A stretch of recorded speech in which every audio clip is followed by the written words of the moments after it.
Alors, bonjour à toutes et à tous. Bienvenue à cette première table ronde Doc en Stock dans le cadre de la première journée du congrès de la Sofcote. Donc, ce matin, nous allons parler burn-out. 30% des chirurgiens orthopédistes déclarent un mal-être au travail selon une enquête du CNP-COT. Alors, est-ce que oser parler du burn-out des médecins, ça suffit à améliorer la qualité de vie et les conditions de travail? Bien, pour répondre à cette vaste question, nous accueillons 3 personnes ce matin. Elena Fournier, vous êtes ancienne interne et fondatrice de Colibri Libre, qui accompagne les étudiants en médecine qui sont en difficulté, puisque vous avez vous-même, on en parlera après, mais fait un burn-out lorsque vous étiez interne. Professeur Laurent Aubert, vous êtes chef de service au CHRU de Besançon. Et vous êtes l'un des auteurs d'une thèse justement sur le syndrome du burn-out chez les chirurgiens orthopédistes et traumatologues, et ainsi que chez les internes. Et docteur Philippe Tracol, vous êtes président d'Orthorisque, l'organisme d'accréditation des chirurgiens orthopédistes, et vous avez beaucoup travaillé sur le burn-out, notamment avec le docteur Aubin. Alors, peut-être pour commencer, professeur Laurent Aubert, je vous tends le micro. Pour savoir de quoi l'on parle, déjà, qu'est-ce que c'est que le burn-out? Comment le définir? Alors, c'est un concept... c'est un concept qui apparaît dès les années 70. Et c'est finalement une psychiatre qui, beaucoup plus récemment, va essayer de le définir avec 3 grands morceaux situationnels qui vont tomber sur quelqu'un. C'est finalement un peu autre chose qu'une dépression, mais ça y ressemble, on peut avoir les deux, sachant que bien des spécialistes du moral arrivent à définir plusieurs sous-groupes ou plusieurs types de burn-out. Mais en tout cas, si on veut être très simple, c'est d'abord quelqu'un qui ne pourra pas aller au travail ce jour-là. Il est complètement cuit, il ne peut pas marcher, il ne peut pas se lever. C'est quelque chose de terrible. Et il a 3, finalement, et c'est le docteur Maslach qui l'a bien démembré, il a 3 problèmes, si on peut parler de problèmes. Il a une sensation de déshumanisation. Il a en parallèle une perte de l'accomplissement. Et finalement, il a un 3e élément important qui le touche, en dehors de la déshumanisation et la perte de l'accomplissement, c'est qu'il est effectivement, il a un rapport à l'autre qui n'existe plus.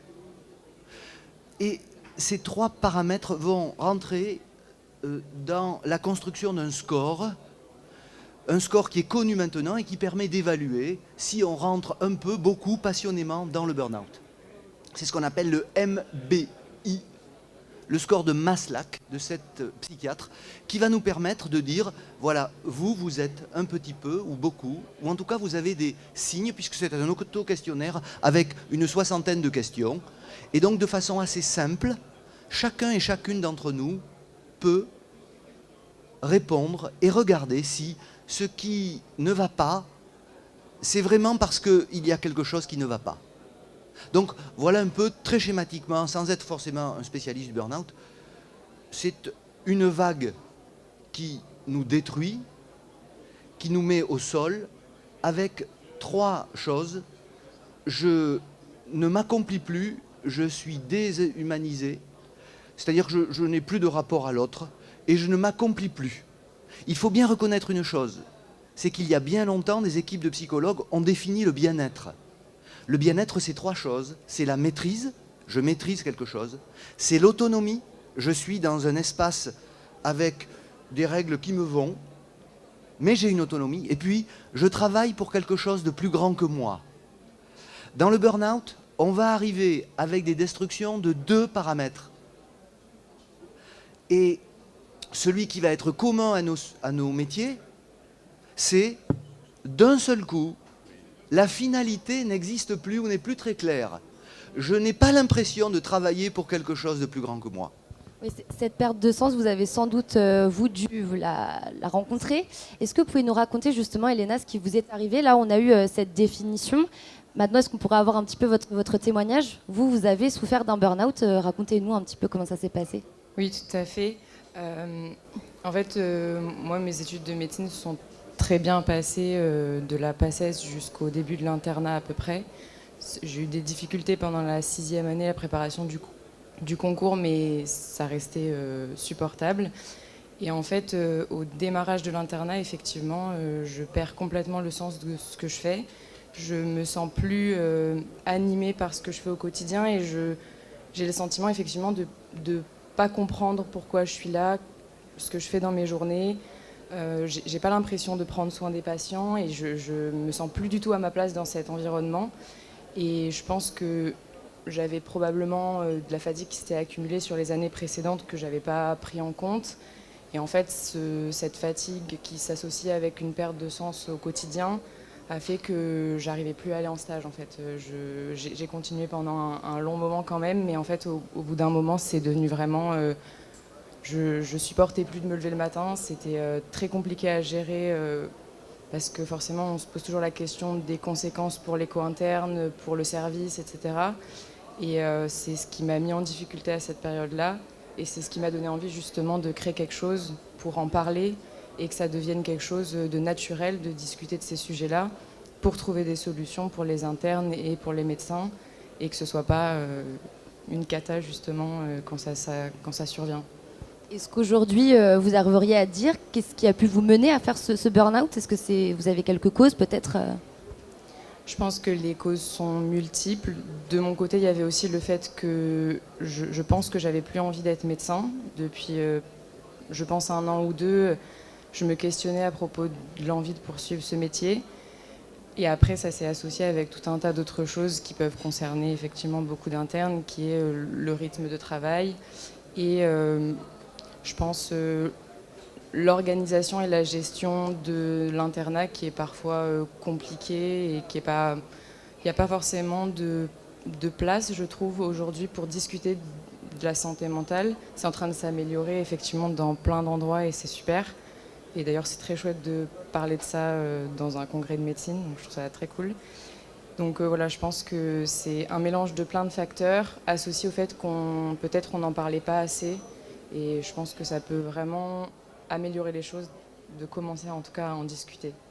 On évoquera évidemment les solutions, les pistes de solutions après, mais d'abord peut-être faire un petit état des lieux avec vous deux.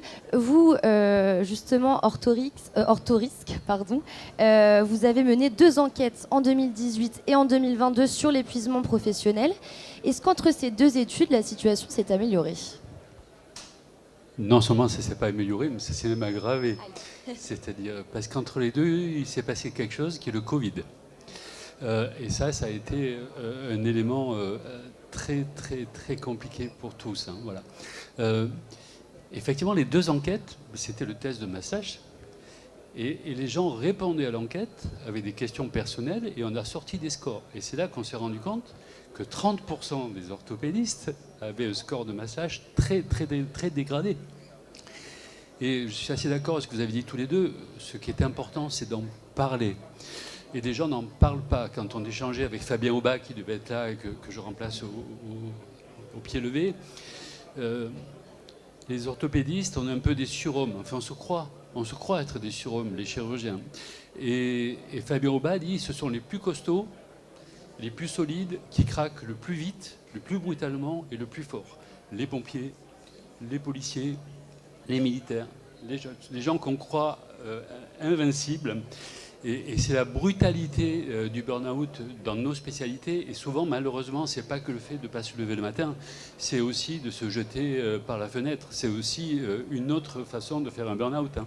Voilà. Et donc, c'est vraiment très important, d'en parler.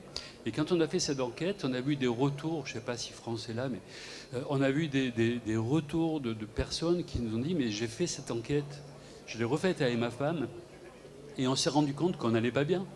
Et grâce à cette enquête, il y a des gens qui se sont rendus compte qu'ils n'allaient pas bien et qu'ils étaient dans une mauvaise voie. Et c'est très important, un message qu'il faut faire passer ici, c'est il n'y a pas honte. Hein. On n'a pas à avoir honte de ne pas aller bien. Et quand on ne va pas bien, on va sur Internet, on fait ce test, ça prend 2 minutes, et on se rend compte qu'on a un score qui est peut-être pas tout à fait dans ce qu'on entendait. Alors, en parler, ça passe, vous l'avez dit, par des enquêtes, mais aussi par le travail que vous avez mené. Justement, pourquoi avoir consacré 2 études sur le syndrome du burn-out chez les chirurgiens orthopédistes et traumatologues? Racontez-nous un petit peu comment ça s'est passé, puisqu'il me semble que cette étude était assez inédite en France. Oui, c'est vrai que on ne s'est pas rendu compte tout de suite que c'était inédit parce qu'on ne savait pas ce qu'on ne savait pas. C'est parce qu'un interne a refusé un premier travail de thèse que je lui avais confié. Et quand les internes refusent un travail de thèse, ils ont le droit, mais il faut que dans le mois qui vient, ils me proposent une autre thématique. Et il m'a dit, je voudrais travailler sur le burn-out en orthopédie. Alors, j'ai été un peu troublé parce que je lui ai demandé si c'était autobiographique. Parce que j'avais entendu parler de ça, mon épouse, qui était gastro-entérologue et qui est devenue médecin du travail, me ramenait du travail à la maison et commençait à me sensibiliser à ce problème. Que j'ignorais, je ne savais pas bien ce que c'était. Et cet interne qui s'appelle Grégoire Fèvre, qui est un chirurgien hors du commun et qui est un humain à la hauteur du chirurgien qu'il est, s'est lancé dans ce projet et a organisé les choses, a lancé une étude que Philippe poursuivra par la suite grâce à Orthorisque avec une grande cohorte de collègues interrogés. Mais ce qu'a fait Grégoire, c'est qu'il a interrogé des internes, 400 internes en France d'orthopédie, et il a interrogé presque 2000 chirurgiens du public ou du privé. Je vous coupe juste quand vous dites que vous ne saviez pas ce que c'était, qu'on ne le connaissait pas. On est en quelle année quand le projet démarre? Quand Grégoire fait sa thèse, je l'ai oublié puisque je suis vieux et je n'ai plus la notion du temps. Non, mais ça fait une dizaine d'années. Voilà, c'est autour de 2015 qu'on commence à réfléchir dans le service. Le travail va être publié 2 ans après. Donc, à l'époque, on a entendu. Mais pour mettre des mots, et puis pour lancer quelque chose, et pour en tirer autre chose, et c'est là qu'on va s'apercevoir que 10% des chirurgiens du privé ont des signes graves, et 30% des internes, presque 40%, ont des signes graves. C'est-à-dire que dans les 3 échelles du score, les gens ne vont pas bien. Et donc là, ça pose un problème, parce qu'on n'avait pas de problème jusque-là. Alors on n'a toujours pas beaucoup de solutions, même si Philippe a raison. Il faut en parler, il faut savoir que ça existe. Déjà, savoir que ça existe, c'est important. Et puis pouvoir dire « ça va pas », c'est pas mal. Même si il ne faut pas confondre effectivement de l'inconfort avec « ça va pas », avec « ça va pas » avec « je vais pas bien », et puis « je vais pas bien », et puis « je ne peux rien faire du tout ». Mais le primum movens, c'est un conflit de valeurs. Même si c'est une accumulation de choses, comme tu l'as très bien dit. C'est à un moment, j'ai une maladie, où on m'annonce quelque chose. Puis, par exemple, j'ai une complication avec un patient. Et puis, d'un seul coup, je change d'outil informatique. Mais je suis nul avec ça. Mais c'est cette accumulation de petites choses qui, prises individuellement, ne vont pas être très critiquables. Mais c'est cette montagne qu'on se fait de ces accumulations. Et deuxièmement, ce qui est très embêtant, c'est effectivement que chez les seniors, chez les chirurgiens, il y a un âge, c'est 50 ans. Il se trouve que des études montrent bien que la sensation du bien-être est la plus basse à 50 ans. Donc, cette accumulation de choses bien connues et publiées, eh bien, elle va s'accumuler avec des aventures de la vie. On me découvre un cancer, j'ai tué un patient, mon enfant se drogue, on m'annonce d'autres sites, on se quitte dans le couple. Et d'un seul coup, on en arrive avec la part professionnelle où ça ne s'améliore pas. Parce que quand on va mal, on soigne mal quand même. On l'a un petit peu déjà évoqué avec Dr Tracol, mais justement, est-ce que vous auriez le portrait robot, entre guillemets, du chirurgien orthopédiste en burn-out? Il a, vous l'avez dit, peut-être l'âge qu'il a. Enfin, est-ce qu'on a un portrait robot un petit peu de la personne? C'est toujours très excitant de pouvoir dire « Ah, il est là !» Mais malheureusement, il n'est pas là. Mais c'est une dose. C'est la dose qui fait le poison, disait un pharmacien il y a très longtemps, mais c'est une accumulation. Donc c'est quelqu'un qui a des problèmes personnels. Ça veut tout dire, problème personnel. On me découvre une hypertension qui m'a fait faire un AVC. On a des problèmes dans le couple. et puis on a des problèmes physiques, et puis on a des problèmes au boulot, de relations, d'impossibilité d'aller au bout de ce qu'on fait. On est dans une pénurie d'accès au bloc, ou dans des conflits avec des collègues. Et puis d'un seul coup, on a une couche de conflit de valeurs. Par exemple, on peut ne pas partager la même chose avec des anesthésistes qui ne voient pas forcément les patients dans tous les établissements, alors que nous, on doit les suivre. Donc on a ce machin du conflit de valeurs qui tombe au milieu de plein d'autres machins. Et à un moment, on n'en peut plus. On ne s'y retrouve plus. Et effectivement, à un moment, on se dit, mais ça me trottait dans la tête, mais qu'est-ce que je fous là? Et ça n'est pas acceptable, parce que je dois réussir tout ce que je tente, et que vont-ils penser de moi? Et socialement, ça n'est pas possible. Alors on s'enquiste dans ce bazar, et on souffre de plus en plus. Donc je ne sais pas s'il y a un portrait robot, mais il y a un chemin. Il y a un chemin, avec des signaux, comme le disait Philippe, qu'on doit identifier, je crois.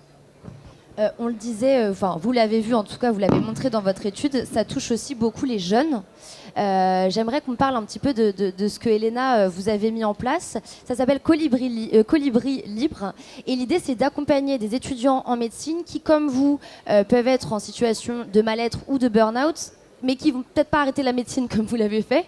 Est-ce que vous pouvez nous raconter un petit peu, puisque là, on est en plein dedans, il faut en parler, il faut accompagner les gens. Racontez-nous un petit peu ce que c'est que ce Colibri Libre.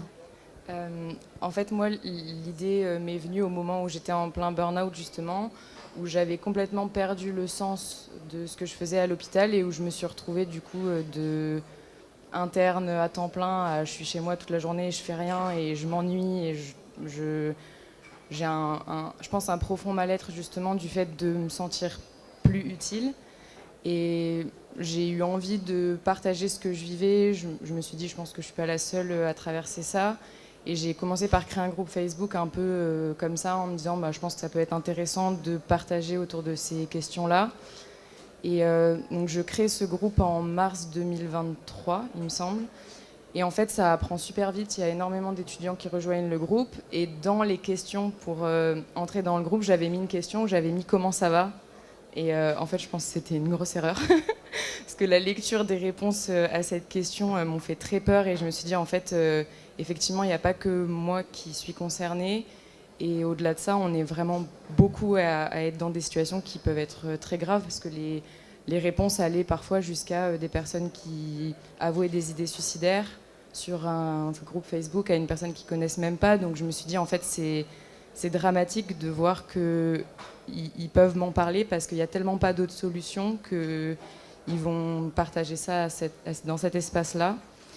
Et c'est suite à ça que j'ai voulu créer un accompagnement. Ça s'est fait un peu naturellement. D'abord, j'ai échangé avec des étudiants qui m'ont dit comment toi t'as fait pour aller mieux, quel parcours t'as mis en place. Et c'est comme ça que ça a démarré. Et maintenant, ça fait 1 an et demi que je fais ça. Et c'est ce qui m'a redonné en fait beaucoup de sens dans ma vie au quotidien. Et je me suis rendu compte que en fait, j'avais envie, plutôt que d'être médecin, d'aider tous mes collègues et mes amis, et mon frère et ma sœur et mon père, qui sont tous médecins, à être bien dans leur métier et donc à pouvoir s'accomplir complètement en tant que médecin, parce que je pense que c'est un métier qui est exceptionnel et je trouve ça dommage de ne pas en profiter, vivre pleinement l'aventure que ça peut être d'être médecin quand on est à sa place. Et donc c'est un accompagnement qui a vraiment pour objectif d'aider un étudiant en médecine ou un interne ou un jeune médecin à retrouver dans son quotidien les actions à mettre en place pour trouver un équilibre et retrouver l'épanouissement dans tous les domaines de sa vie, donc au niveau professionnel et personnel. Est-ce que vous auriez un exemple concret, un petit truc que un vous exemple donnez, d'outil Oui, il y en a plein. Je pense qu'il y a beaucoup d'outils que j'ai un petit peu piqués en psycho, en TCC, etc. Il y a beaucoup de discussions en fait sur arriver à justement communiquer ses émotions, exprimer ce qu'on ressent, partager ses besoins et identifier justement quelles peuvent être les choses qu'on a envie de faire dans notre journée qui vont amener un équilibre avec notre vie professionnelle et donner la possibilité de se donner d'autres objectifs en fait, comme des objectifs sportifs, je sais pas, faire un trail, un marathon, n'importe quoi qui va donner l'impression à la personne que médecine, c'est son métier et que ça lui permet de se réaliser, mais qu'il n'y a pas que ça et qu'en fait, on existe en dehors du métier. Et je pense que c'est ce qui permet en fait de ne pas justement se noyer dans la difficulté quand on a des difficultés au niveau professionnel. Si on a un très bon équilibre au niveau personnel, ça va compenser. Combien aujourd'hui de jeunes est-ce que vous suivez? Vous accompagnez, pardon. Là, en ce moment, il y en a une dizaine qui sont dans l'accompagnement. Et au total, depuis 1 an et demi, il y en a un peu plus de 35, je crois, qu'on a accompagné. Et ça va un peu de... Enfin, on en a accompagné qui étaient dans le cursus encore externe et d'autres qui sont internes, voire même certains qui ont passé leur thèse et qui se questionnaient suite à justement la fin de l'internat sur... voilà, maintenant, je me sens pas épanouie. Comment je fais pour travailler dans ce domaine? Je viens de terminer. Ça y est, j'ai atteint le bout. Et comment je fais maintenant pour être épanouie là-dedans? Donc on l'a vu, que ce soit avec le Colibri Libre, même les chiffres sont quand même forts pour, entre guillemets, c'est quelque chose qui n'est pas encore forcément très connu. Vous avez déjà suivi plus de 35 personnes en 1 an et demi. Vos études le montrent aussi. Donc là, on en a déjà évoqué certaines, mais on peut parler aussi des pistes. Comment faire pour éviter cela? Quand on s'est entretenu avec vous, docteur Tracol, vous m'avez dit qu'il fallait faire en sorte de ne pas se mettre en difficulté. Alors comment on fait et qu'est-ce que ça veut dire quand on est chirurgien ortho? Alors déjà, je vais répondre à Laurent. Fabien Oba avait décrit les 2 personnalités types du candidat au burn-out. J'ai sous les yeux, j'ai retrouvé son diaporama. Vous l'avez, le portrait robot. Vous allez peut-être vous reconnaître, hein, il y a l'hystérique. L'hystérique, il est mythoplastique, avec un goût de la séduction, il est bordélique, il est anxieux, il a un idéal narcissique, et puis surtout, il a besoin d'imaginaire, et il sait s'adapter. Et après, il y a l'obsessionnel. Et l'obsessionnel, lui, il est rigide, il a un goût de la maîtrise, il est maniaque, c'est un anxieux de la performance, il est un peu masochiste, et puis surtout, il est incapable de s'adapter. Et ce sont ceux-là les plus fragiles, en fait. Voilà. Non, mais c'est important. Hein. Et puis un deuxième élément, c'est le stress. On dit tous, on vit dans le stress. Heureusement qu'on vit dans le stress. Et je cite encore Fabien, mais il y a le bon stress et il y a le mauvais stress. Le bon stress, c'est l'adrénaline. C'est celle qu'on a avant une partie de tennis ou faire une opération. On est anxieux. Mais ça, c'est du bon stress. Parce que c'est un stress qui va nous stimuler. Et après, il y a le mauvais stress. Le mauvais stress, c'est tout ce que tu as dit tout à l'heure. C'est-à-dire tout ce qui se rajoute, qui sont les effets parasites autour de notre activité, et qui, eux, vont venir polluer cette activité et nous amener à l'irréparable. Les internes, c'est comme un interne se suicide tous les 18 jours, c'est ça, hein? Tous les 18 jours, en France, un interne fait une tentative de suicide. Je ne sais pas si vous vous rendez compte ce que ça veut dire, ça. C'est quand même dramatique. Hein, voilà. Et 10 à 12%, si ma mémoire est bonne, des chirurgiens orthopédistes consomment des substances. On ne parle pas de l'alcool et du tabac, on parle d'autre chose. Hein. Donc, non, mais pour tenir le coup. Donc, c'est un vrai sujet de santé publique. Hein. Et alors, justement, comment on fait pour que les chirurgiens orthopédistes arrêtent de consommer des substances pour tenir? Je crois qu'il n'y a pas de recette. Et c'est tellement plus facile et quand on est vieux et qu'on ne travaille plus, parce que bon, quand on est dans l'action, on ne se rend pas compte. Parfois, je me dis, mais... Exemple. Il n'y a pas de TGV en ce moment entre Lyon et Paris, donc j'ai pris l'avion pour venir à Marseille-Orly. Et quand j'étais président de la Sauvecote, toutes les semaines, j'ai pris l'avion en me levant à 5h du matin pour venir à Paris.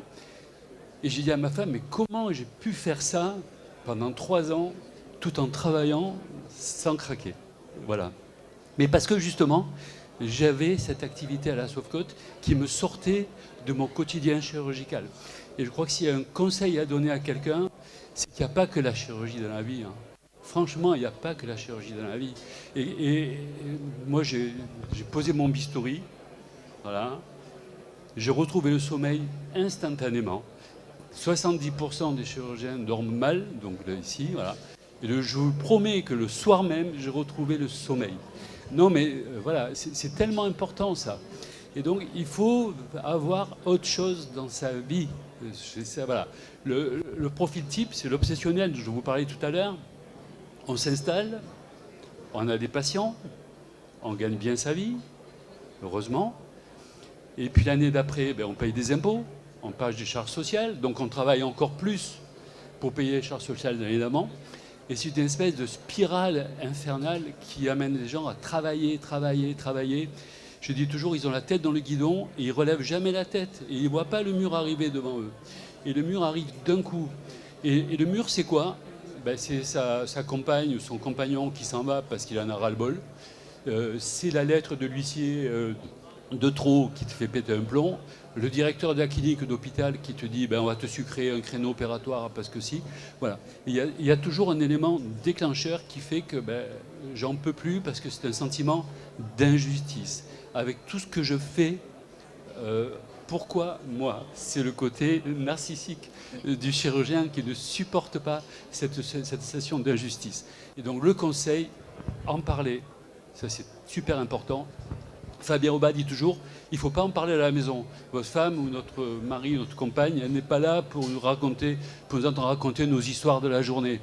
Les histoires de la journée, on ne les garde pas pour soi, mais on en parle avec les collègues. Mais on ne raconte pas ces histoires à la maison.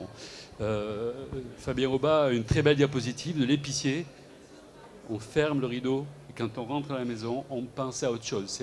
Alors c'est pas facile, parce que quand on a un patient qui ne va pas bien, c'est pas facile de faire le rideau. Mais au moins les histoires de l'établissement avec les anesthésistes, etc., franchement, il faut les laisser à côté. C'est tellement dérisoire. Voilà. Et puis, il faut s'occuper de sa famille, de ses enfants. C'est tellement important. C'est tellement important. Et vous, professeur Aubert, en tant que chef de service, après avoir en plus travaillé sur ces 2 études, est-ce que vous avez changé des choses? Est-ce que ça vous a, est-ce que vous avez mis des choses peut-être en place dans votre service? C'est vrai que ça pose un problème énorme quand on est chef de service et qu'on voit que peut-être qu'il y a un interne sur 3 de l'équipe qui a des idées suicidaires ou qui va très mal. Alors il y a 2 situations. C'est l'interne qui va très mal, il faut l'aider par des soins, il est parfois hospitalisé.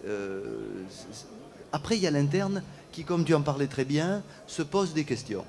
Donc, si j'ai mis des choses en place, c'est qu'on essaie de se voir régulièrement avec les internes pendant leur stage, surtout quand ils arrivent, parce que la température de l'eau, quand on arrive comme nouvel interne le 1er novembre, filiarisé, après 4 mois sans rien faire, sans imaginer vraiment ce qui arrive, on peut être dans une situation extrêmement troublante. Extrêmement troublante. Sur le plan physique, par le rythme, sur le plan du soin, alors que les gens arrivent avec un bagage assez dense et des connaissances musclées, d'un seul coup, ils découvrent quelque chose qu'ils n'avaient pas forcément voulu ou pensé. Et c'est cette nouvelle réalité. Alors, qu'est-ce qu'on peut mettre en place? Moi, ce que j'aime faire avec les étudiants dans leur cursus très tôt, quand ils passent dans le service, c'est de leur demander des choses très simples, simplement pour qu'ils se posent des questions qu'ils ne se sont jamais posées. Pourquoi tu as fait médecine? Qu'est-ce qui te plaît comme spécialité? Puisque c'est celle que l'on comprend le mieux qui nous attire. Est-ce que tu l'as fait par une pression familiale ou pas? Mais je n'ai aucune réponse et je ne veux induire aucun scénario. Mais au moins que quelqu'un se pose des questions. Pourquoi je vais faire ce sport? Pourquoi j'aime ça? Est-ce que je préfère les sports d'adresse ou d'endurance? Pourquoi j'aime... Se poser ces questions, ça prépare à se dire, est-ce que je préfère travailler assis ou debout? Est-ce que je préfère travailler avec les humains ou avec les animaux? Est-ce que je préfère rentrer dans le corps des gens ou surtout pas regarder un humain? Mais ça doit se poser ces questions au moment du cursus étudiant. Et ça, vous faites comment? Vous prenez, parce que c'est prendre du temps aussi sur votre... faut pas que vous finissiez vous en burn-out non plus. Chaque fois que j'essaie d'accueillir les 2e années, les 3e années ou dans le stage, on passe un moment pour savoir est-ce que ces gens se connaissent? Est-ce qu'ils ont fait médecine pour soigner, pour aider, pour comprendre? C'est toujours un peu de tout, mais il y a des gens qui disent moi je veux comprendre ou je veux aider, etc. Quand ils commencent à vouloir aider, ils vont s'apercevoir que déjà les gens ne se laissent pas aider facilement. Et c'est ce que disait Philippe. Si on a une personnalité à vouloir aider, c'est très bien. Mais peut-être qu'on va rencontrer des gens qui ne veulent pas se faire aider. Ou des patients qui ont une addiction terrible et qu'on ne sortira jamais du trou, par exemple. Bref, ça n'est pas à ce moment-là qu'on apporte des réponses. On veut juste s'entendre parler ensemble 2, j'aime pas ça, j'ai fait ça pour ça, je me vois comme ça dans telle année, etc. Déjà, ce qui m'intéresse, c'est qu'ils s'entendent poser des questions. Et après, quand ils sont internes, je leur demande, en tout cas je leur fais comprendre qu'ils ont 2 ans pour savoir si c'est ça. Et on essaie de poser, je dois réussir du premier coup tout ce que je tente, et que vont-ils penser de moi à côté? Justement, Elena, quand vous avez vécu cet épisode de burn-out ou même avant, est-ce qu'en tant qu'interne, vous vous êtes senti accompagné avant, j'imagine que non, et après, je sais pas. Qu'est-ce que vous êtes senti accompagné, vous? Au moment où ça a été compliqué pour moi pendant l'internat, j'ai été très bien encadrée et entourée par mes chefs de service et les chefs avec qui je travaillais. Mais je voudrais revenir justement sur ce que vous disiez par rapport à justement le fait de se poser des questions. Je pense que c'est un petit peu la problématique que j'ai rencontrée, où je ne me suis pas posé de questions pendant tout mon cursus de médecine, parce que tout s'est passé du premier coup. Justement, j'ai eu ma PACES du premier coup, j'ai très bien réussi, j'avais de très bons résultats au niveau scolaire, on va dire. Donc je ne me suis pas posé de questions sur est-ce que je suis épanouie là-dedans, est-ce que ça me plaît, est-ce que je me projette à être médecin.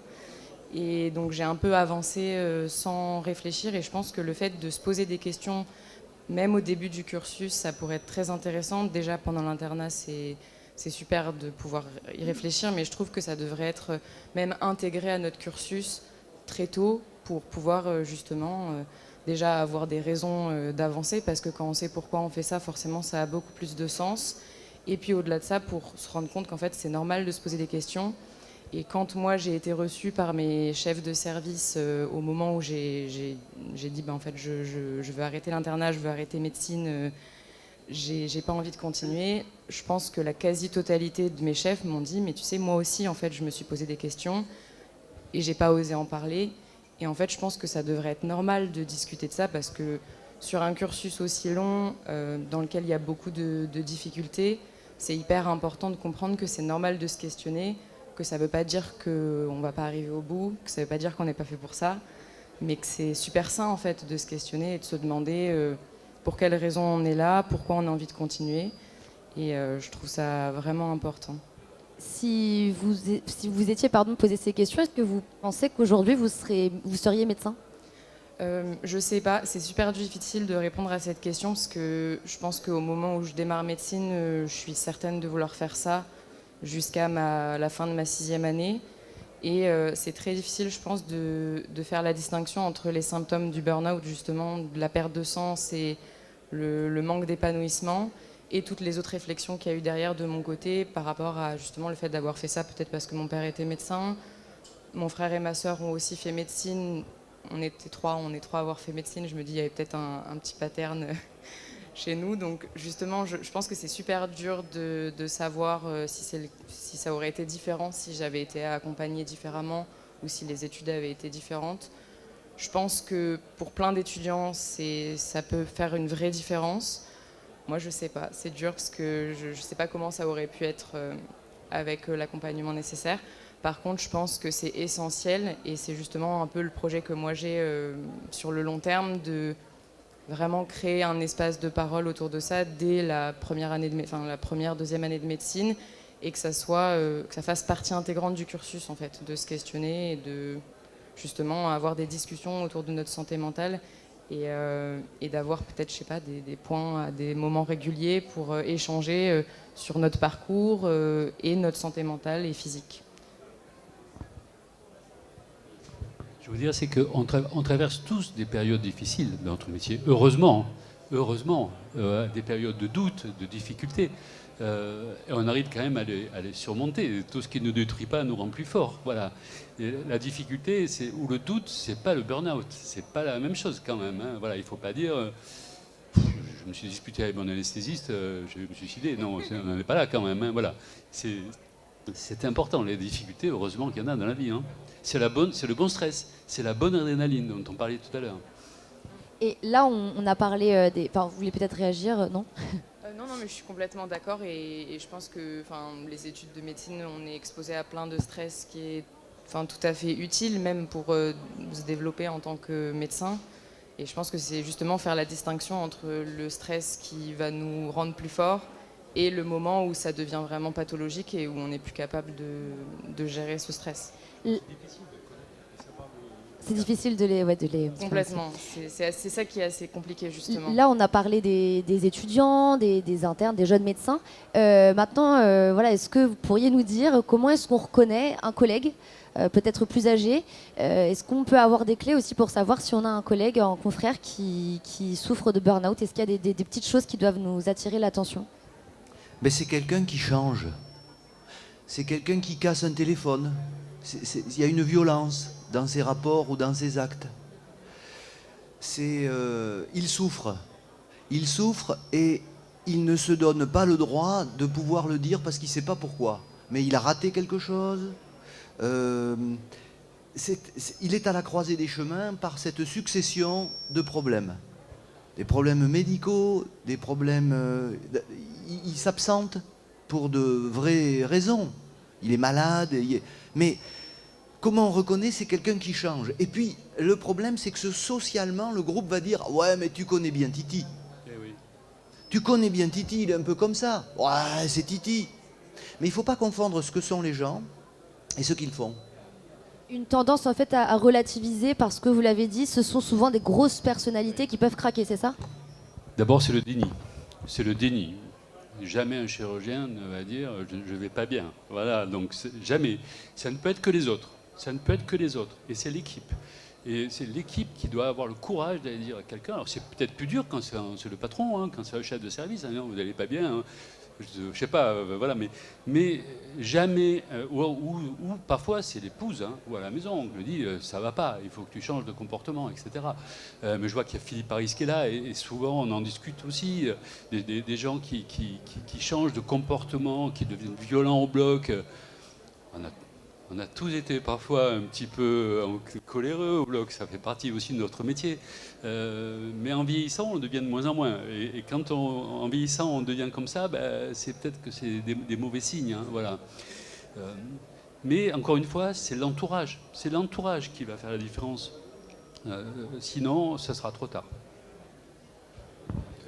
C'est complètement ça. Enfin, c'est l'entourage qui est la sentinelle, mais on ne peut pas encore en parler facilement parce que c'est un aveu de faiblesse que de changer de voie, et il faut beaucoup de courage pour faire ce que tu as fait. Enfin, c'est pas possible.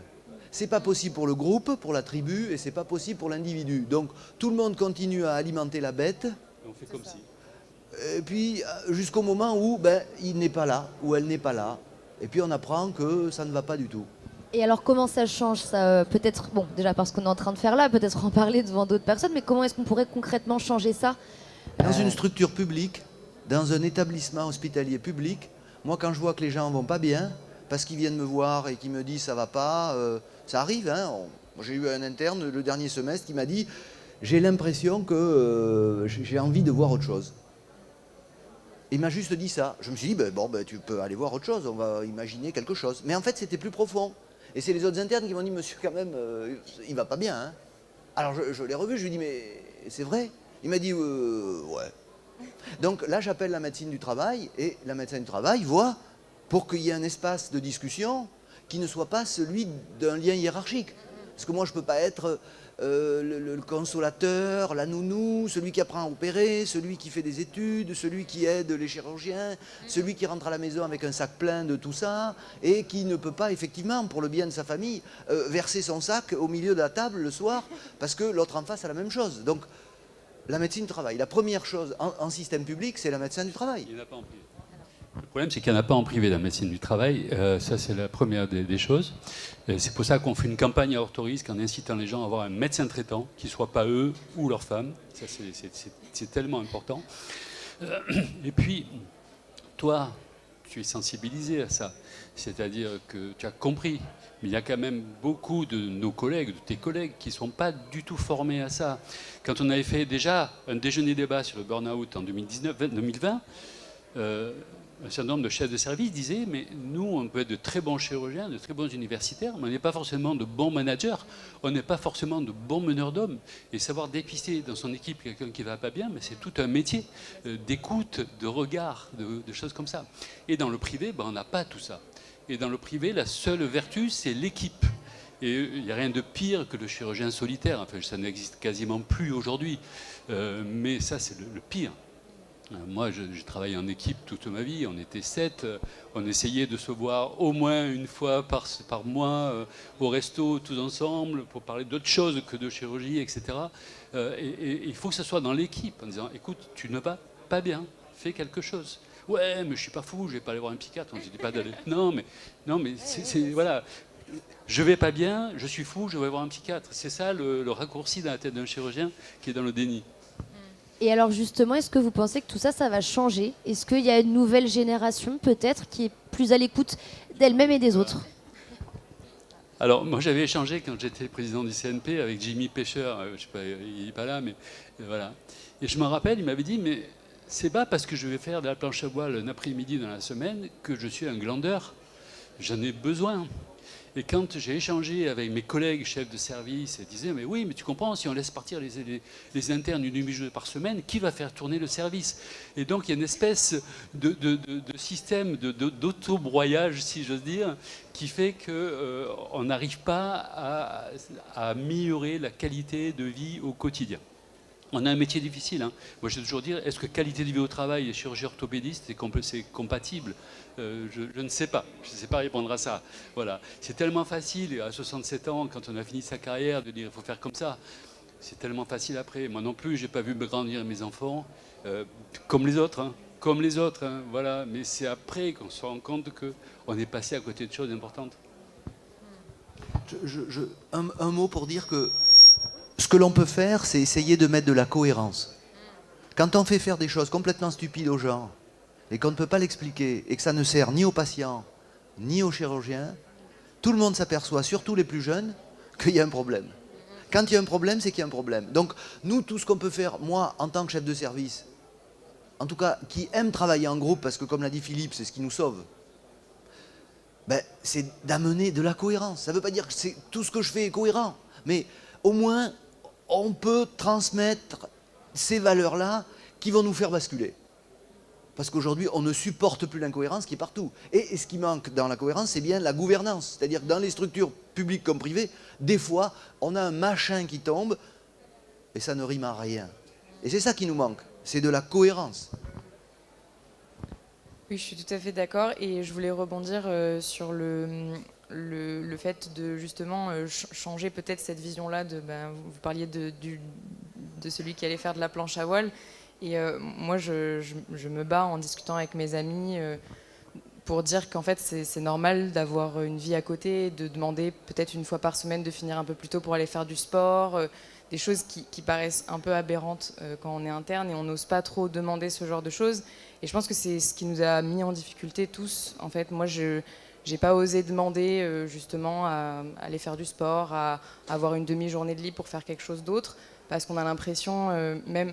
Oui, voilà, on a l'impression d'être un glandeur et je pense qu'il y a cette culture de la réussite en médecine auquel je pense on est beaucoup à adhérer, et moi la première, qui fait que quand on a ce genre de besoin-là, on se dit si je dis ça, on va me voir comme justement celui qui ne fout rien, celui qui ne s'intéresse pas, qui n'a pas envie de progresser, alors que je pense que ça devrait être vu différemment, juste comme en fait, un besoin, comme n'importe quel être humain, de faire autre chose que travailler.